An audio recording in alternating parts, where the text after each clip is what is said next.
কাতলা মাছের ঝোল তো তোমরা অনেকেই বানিয়েছো, কিন্তু একবার হলেও এই পদ্ধতিতে বানিয়ে দেখো, আশা করি ভালো লাগবে। তার জন্য প্রথমেই কাতলা মাছটাকে ম্যারিনেট করার জন্য সামান্য লবণ, হলুদ গুঁড়ো, কাশ্মীরি লঙ্কার গুঁড়ো, সামান্য সর্ষের তেল দিয়ে ম্যারিনেট করে নিয়েছিলাম।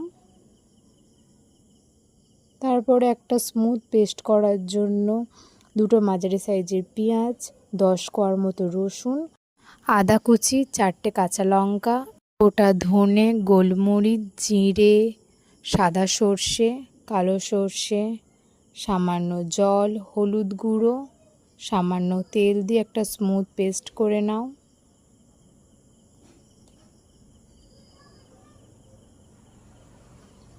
তারপরে এদিকে আমি মাছটাও ভেজে নেওয়ার জন্য কড়াইতে তেল দিয়ে ম্যারিনেট করা মাছগুলোকে লাল লাল করে ভেজে নিয়েছিলাম। তারপর দুটো মাঝারি সাইজের টমেটোকে ভেজে নিয়েছিলাম। গুলিয়ে নেওয়ার জন্য দিয়েছিলাম সামান্য লবণ, দুটো তেজপাতা, দুটো লবঙ্গ ফাটিয়ে দিয়েছিলাম। তারপর টমেটোটা গলে যেতে দিয়েছি ওই স্মুথ পেস্টটা দিয়ে, তো অনেকক্ষণ ধরে কষিয়ে নিয়েছিলাম। তারপরে দিয়েছিলাম কাশ্মীরি লঙ্কার গুঁড়ো একটু কালার হওয়ার জন্য।